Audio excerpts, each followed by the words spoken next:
You're listening to E-Commerce Fastlane, episode 31. Welcome to E-Commerce Fastlane, the podcast show to help you build, launch, grow, and scale a wildly successful e-commerce company. Listen to real conversations with proven practical strategies and success stories. Learn how to generate more traffic, more sales, more profit, and customer lifetime value for your Shopify store. And now, your host and e-commerce entrepreneur, Steve Hutt. Hey there, it's Steve, and welcome back to the E-Commerce Fastlane podcast. Now, if this is your first time listening, this is an e-commerce show where we have honest and transparent conversations about building and thriving online with your store powered by Shopify or Shopify Plus. Now, new episodes are available each week with your favorite podcast player through iTunes, Stitcher, Google Play, or Spotify. Or you can even sign up online at ecommercefastlane.com and be notified when new shows are being released. Now, in today's episode, I'm chatting with Guillaume Racine, who is he originally was the co-founder, which I probably still is, and CEO of Return Magic, but he's now part of Shopify because of a recent acquisition. And it's a really important show. So please implement what you learned today, learning more about returns and that kind of user experience. And so I hope you enjoy the show. So let's jump in. So hi, Guillaume. Welcome to the show. Hi, Steve. I'm happy to be here. Thank you. I know we've been bouncing emails back and forth, syncing our calendars. It's a really busy time of the year, and it's been probably even busier for you knowing that this acquisition has happened with Shopify, which we'll definitely dig into in a few minutes. I have jotted a few questions down that I want to ask you today. But, usually at the beginning, I like to ask more of a high-level question about the product. What problem does your solution solve for Shopify store owners? Yeah, Steve, absolutely. Let me start really high level. So, the return touch point is critical in terms of building long-term relationships with buyers. The way merchants approach returns and the kind of experience they offer to buyers has all sorts of ramifications on the conversion, loyalty, frequency metrics. In a world where Amazon and other large players are actually investing massively to differentiate in the post-sale convenience, the question is, what can independent merchants do in order to be fully equipped to thrive, right? To offer hyper convenience, if you like, with buyers. So that's where we come in, really. The mission of Return Magic is pretty clear. It's to make returns magical for buyers and merchants. So what that means specifically? Well, number one, we give merchants the tools to exceed buyer expectations. And secondly, we provide merchants with the right workflow for merchants to spend their time well. In practical terms, what we do is we make the management of returns super easy for merchants. You can automate, the whole touch points with buyers, such as requesting, approving returns, sending a label, issuing a refund, restocking your items, and so on. Well, you mentioned that, that returns are kind of important for building kind of long-term relationships with buyers. I have to totally agree with that. I have many clients and merchants that are using the Return Magic solution, and it really is part of their technology stack as part of an overall brand and user experience. And I have some questions a little later on discussing this sort of thing and why people need to have a proper return authorization procedure. Maybe let's dig into and let's talk about how returns, how they can impact maybe the buyer and getting that kind of warm and fuzzy feeling of being able to want to purchase from a merchant if they in fact have a return policy. Yeah, absolutely. You know what, Steve? I think if you're up for it, we should do a little quiz. All right? Okay, are you good? I'll quiz you, ask you a couple questions, see Sure. how strong your returns game All right. is actually. Indeed. First question. What do you think is the percentage of buyers that actually expect free returns? Take a wild guess. I know it might not be easy to kind of come to an idea, but I'm curious to know, number that pops up. I would say probably in the range of 30 to 40% probably would expect a free return. It's actually 80% of buyers that expect free returns, especially in the US, where it seems to be table stakes. Interesting. Now let's contrast that. How many merchants, in terms of percentage, do you think actually offer free returns today? Yeah, I think it's probably around the same number offering free returns. I'd say that, in the 30% range. Yeah, that's correct. Okay. But there's quite a big gap, as you see, between what buyers expect and what merchants offer. So yeah, that's an interesting data point in terms of the expectations. As I mentioned, I think merchants may feel they're lacking the tools or the ability to really keep up with what buyers expect. So second question, what do you think is the percentage of buyers that will buy multiple items with the intention of returning at least one? For example, buying multiple sizes of the same clothing item. Yeah, that's a good one because I know in footwear, I have quite a few footwear brands that I'm involved with, and I see that quite often. They'll buy the 10 and the 11. So I'm going to guess at 40%. Oh, wow, you're spot on. Amazing. Yeah, that's around 40%. But that just goes to outline how prevalent returns are, right? Mm-hmm. And that's not surprising. And if I tell you that return rates for apparel retailers tend to be somewhere between 20 to 40%. So that's really kind of what we like to say about this is returns are the new normal. Right. They're really central to the buyer journey, right? People will only decide what they keep after they've had the chance to try the item. So thinking about returns as an aftermath of a transaction or thinking about returns as a sale gone wrong definitely does not apply today. Maybe it applied in the world of traditional retail, but that's not the case in online. Okay, and one last question. What's the percentage of buyers that you think will go on and buy again after they had a positive return experience? I would think that, if, and I'll just give an example. Let's say I buy a pair of pants online and I wear a 34 and it turns out the 34s were too small that actually meet a 35. And so if I return those or I change my mind, I think if the procedure and the process was and it's happened to me, and if the process and the flow of returning it and getting my money back and just the whole flow, just the experience of it, instead of just sending an email and it being caught up in a ticket, and it can be quite ugly. I think probably the return experience, I would guess probably around 70%, 70-80% would probably return if they had a positive experience. It's over 90%, actually. Wow. Okay. So you're right. Like if a merchant is willing to invest and make returns so simple and easy for buyers do recognize that. They appreciate it. And in a way, the return experience becomes a proxy for your overall customer NPS score. I see. Yeah. So that's another key message we've been drumming. I guess if we were to evangelize returns, like returns are new normal now. They're central to the buyer journey. And they definitely do impact the customer metrics, whether it's conversion, loyalty, frequency. So it's very important to maybe understand how buyers think and what they expect. Mm-hmm. If you want to know more about this, actually, we have all sorts of data available for the 2018 BFCM guide on the Plus website, Shopify Plus website.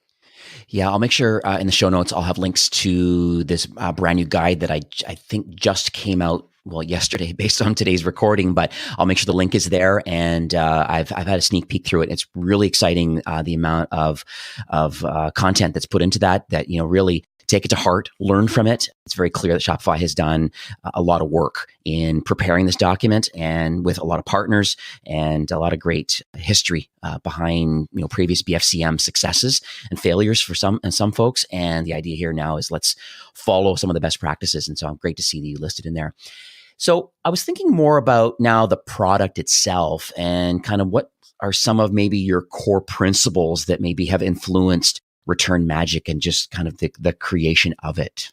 Sure. So we've been, in this problem space for a few years now. If I look at what rings true more than ever, I think like two guiding principles come to mind. The first one is that convenience is a moving line. So what's great in terms of convenience, in terms of experience today, will be only average tomorrow. The whole consumer landscape is evolving, and I think consumers are becoming more and more empowered, which is great. But it leads to a necessity for merchants to keep reinventing themselves. So when we think about product, we don't just think about what's a great experience today. We try and really enable merchants with the right tools so that they're ready also for what's going to come their way in the future. The second key principle we've experienced with returns is that no size fits all. The needs of the merchant will vary based on their scale, like their GMV, for example, their operational complexity, how many countries they operate in, do they work with a fulfillment partner, and so on. And of course, buyer proposition. So within that, it's important to account for the variation in use cases and really thinking about the product in terms of layers. So that's something we've done with Return Magic, and definitely that's something we do within Shopify Returns to really think about what are the needs of the basic merchants all the way to the plus merchants, and making sure that they have the right tools to do what they need to do at their stage. Let's talk about your journey a bit. I usually use this as a lead-in at the top of most shows, but this is kind of a unique show. I wanted to make sure that people that are listening had an opportunity to know that this is a really, really important topic. I really want you to talk maybe a little bit to the audience about your entrepreneurial journey. And if you can kind of maybe talk about the path to kind of leading up to launching Return Magic, and then maybe you can just touch briefly on the acquisition from Shopify. Yeah, sure. If I'm trying to remember the first time I knew I wanted to start a business, I think I was probably 13. I was a scout, and we were going to those camps a couple times a year, and we had to sell calendars to kind of fund our camps. And it was hard work, door-to-door selling is not an easy job. So I had an idea with a friend of mine to actually start building camping chairs that are foldable, light, and really easy to transport. And these are kind of chairs you can find at the kind of an outdoor equipment store. Right. So we built those ourselves, and we sold them for half the price. And we ended up funding the whole troops camps for the following years. Oh, wow. And with some excess funding. So, awesome. So I think from what I walked away from this thinking, this is cool. I'd love to be an entrepreneur one day. Right. So let's fast forward many years. I think most recently, in terms of what's relevant, that led me to start Return Magic. Well, I worked at Amazon for a number of years in the UK, as well as at Yieldify, which is a software for conversion optimization backed by Google. That was my initiation to the world of commerce.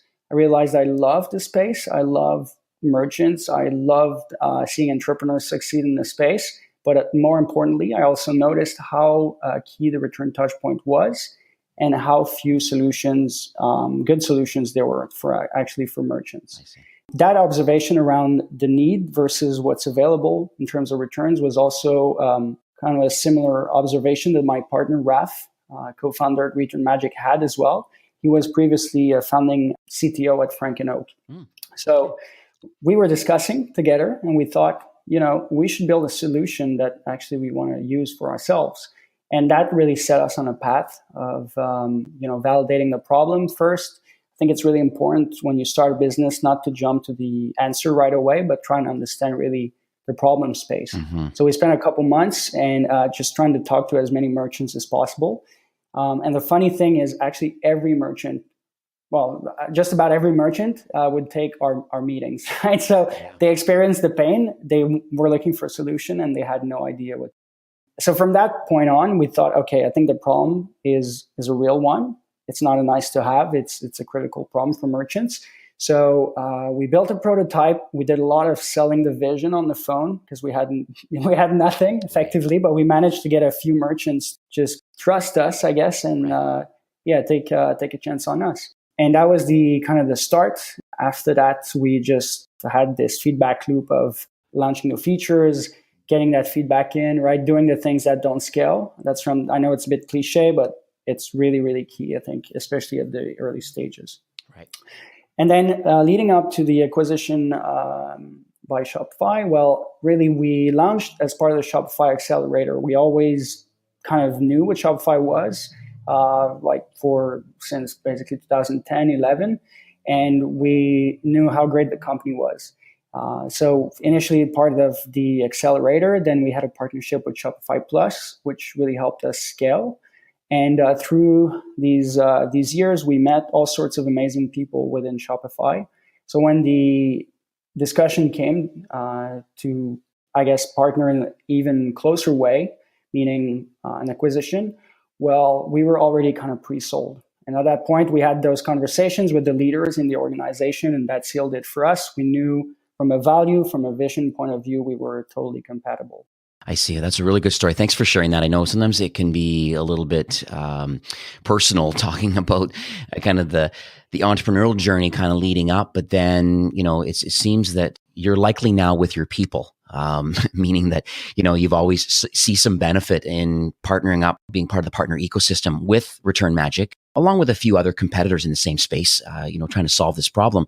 But it was very clear that Shopify seen a benefit in acquiring your solution versus others, and obviously are considering a roadmap of updates to the solution. And who knows, maybe at some point, maybe it'll be part of the core offering at some point. I know it's still listed as an app in the App Store. We'll talk a little later about a great offer that you and I have discussed about before we started recording. But so that's really cool. Thank you so much for sharing that.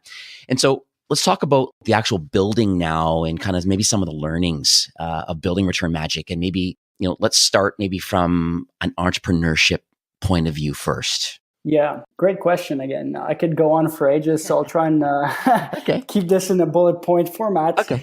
But if there is a couple things I want to call out, is really the importance of day zero. So even before you know what you're going to build, well, at least in our case, we laid out our values.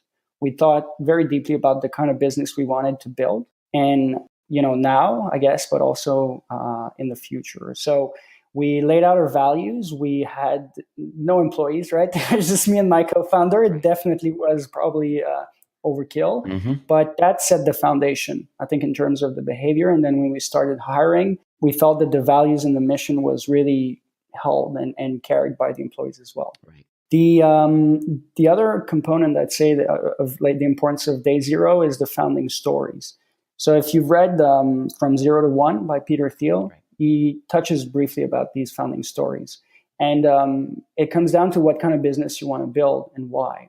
I remember very clearly these late night conversations I had with my founder of what kind of business we wanted to do, what motivates us. It's a very personal thing, in terms of thinking what kind of business you want to build. Right. And honestly, it's been our North Star. Whenever, down the line, a couple of years later, we had a difficult decision, we could always go back to that. We didn't know what was coming our way then. So we were being really true to who we were. And in a way, it was like the best expression of, what's the best business we can build for ourselves. Right. So an example of this is we decided early on not to raise VC money. We preferred actually to just bootstrap and focus on revenue as the primary source of financing growth. Mm-hmm. That gave us a lot more flexibility in terms of iteration, in terms of making sure that when we raise, if we want to raise, we'll have a solid product with traction and so on. If I had to summarize this, these values, these founding stories, they're the foundation of the house, and you can't move those later down the line. So it's really important to be, very kind of deliberate in defining those. Yeah, it's almost like the same as like an e-commerce store owner about, creating a brand and a brand voice, and really thinking about what are you passionate about? How do you want to position yourself in the market in relation to others? And, I think spending that time ahead of time and really proper documentation of your values and your mission statement and what you stand for, and what customers can expect from you. I think it's very notable that you've done that right from the beginning. And I implore anybody that's in entrepreneurship, likely if you're listening to this show, e-commerce is important to you. Either you're on your journey or you want to start your journey. Super important to have a proper mission statement and some kind of a vision and a brand voice that goes along with what it is that you are retailing to the world. Mm-hmm. So anything else about any learnings from building from an entrepreneurship perspective? And it boils down really in the product, but it's that understanding that we might be building a software, but actually merchants are buying a solution. Right. So that's really key because, as great as your code is, the merchant doesn't care, right? If you could solve their problem without using technology, they'd still probably give you a shot. Right. And from that point on, it became very clear that we were there to what we call make magic happen as our core value. Right. And really help merchants win, right? And by helping them win their buyers. We knew that if they felt good with how they were doing returns with buyers, they would come back to us. And it showed in so many other ways. We invested a lot in support, in making sure that the overall experience was great. And that's also, like, we had merchants tell us, look, the only reason I'm with you guys is because you listen to feedback and you iterate on it. Right. Right. They didn't think our product was any better. They just saw where we were going, and our attitude spoke to them.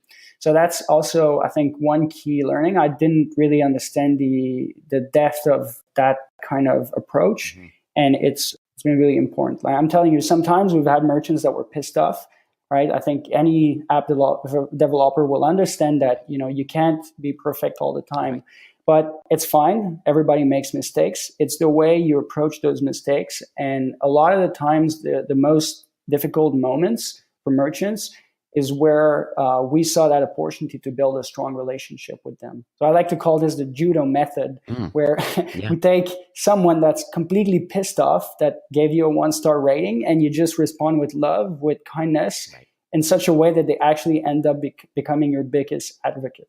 So that's been a great learning. And honestly, it's one of the biggest sources of satisfaction, if you like, that I've had personally throughout the journey. Well, congrats on that. I agree with you on the know, like, and trust factor. I think, when merchants kind of know you, they like you and they trust you, and they feel that, that you're willing to put in the energy and the time to be able to improve the product and to figure out the fact that they have a voice too, in kind of, because, businesses have a lot of similarities in e-commerce, but there also are some interesting nuances, especially when you move into the plus realm of merchant. And it's great that you are able to kind of offer some core features, but then, built a roadmap over time that really addressed some of the very interesting nuances that happened with the plus side. So that's really cool. So let's talk about the acquisition. I think it's important to share that and to understand. I'm not sure how much you can share as far as the roadmap or maybe the vision of the product. Can you kind of share some insights to the listeners?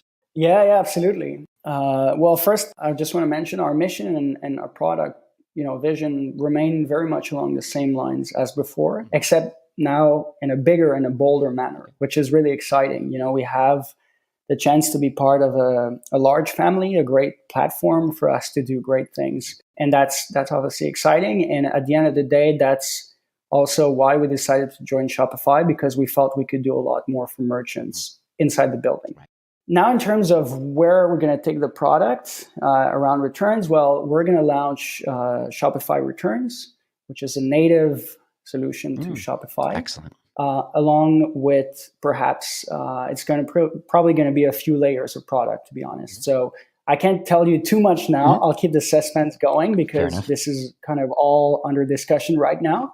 But we know that merchants have been crying for it, and we're excited to bring something to market as quickly as possible. Fair enough. And our goal, like I mentioned earlier, is really to help merchants build long-term relationships with their buyers and help them thrive in the world of hyper-convenience. That's really, really key, especially when you think about the role that Shopify is playing in the overall landscape. Right? If you look at large retailers, which I've mentioned earlier, they centralize resources and they really invest heavily in post-purchase. Now, independent merchants don't have the means to do that. So it really comes down to Shopify to centralize the resources and invest heavily on behalf of these independent merchants and really equip them. So that's kind of what we want to do. That we're excited to have the chance to be in a position to do that. And maybe if I could summarize what I just said in the tagline, if there is an arms race for convenience, we want to be the arms dealer. Okay. Well, it should now be obviously important to have kind of a solid return policy, like a process and a procedure. It's just part of almost the demands of the market now, starting from the biggest players down. And so depending on where you are maturity-wise as a merchant in startup land or kind of emerging or adopting as you kind of work your way along, it's as you can tell, it's super important to have a great policy in place. It's important to have the right technology in place. Return Magic, in my opinion, has done a fantastic job. And I mentioned at the beginning that many merchants are using it and have been quite successful. I'm particularly happy with the landing page that is created as far as creating a great user experience. It's excellent just how the whole thing works. Do you have any kind of closing comments or any kind of takeaways that you may want to share with the listeners? Yeah, absolutely. In terms of what's free, specific, and actionable, I want to leave you with two suggestions maybe. First of all, 4 out of 5 buyers will read your return policy. So if you want to start somewhere, that's a low-hanging fruit. Make sure your policy is short and that a 7-year-old can read it in 30 seconds or less. Like literally, the simpler, the easier, the more you're going to convert. To kind of flip this on its head, what you shouldn't do is write a policy that looks like a legal document. That just does not inspire trust. And we see so many merchants actually just writing this long list or long text. So I'd say start from there. It's always a good starting point. The second thing I'd say is don't be afraid to experiment with your return policy and your return experience, right? You're not bound to a specific workflow, especially if you leverage an app. So you can play around and see what happens if you change the return window, for example, from 30 to 60 days. Or what if you make your returns free, right? You could look at these as bets, as small bets, and really quickly understand how that impacts the buyer. So we strongly encourage merchants to start with those 2 things. If you're looking for more resources, there is Plus website that has a bunch of information, the Return Magic website as well, around thinking more deeply around your return strategy. So how can people learn more about the Return Magic app? Yeah, sure. Feel free to visit our website, the Shopify App Store, the Plus BFCM Guide to Returns. Well, Guillaume, thanks again for taking time out of your busy day and getting on this recording. I really appreciate it. Yeah, it was really my pleasure, Steve. Thank you so much. Have a good day. You too. Take care.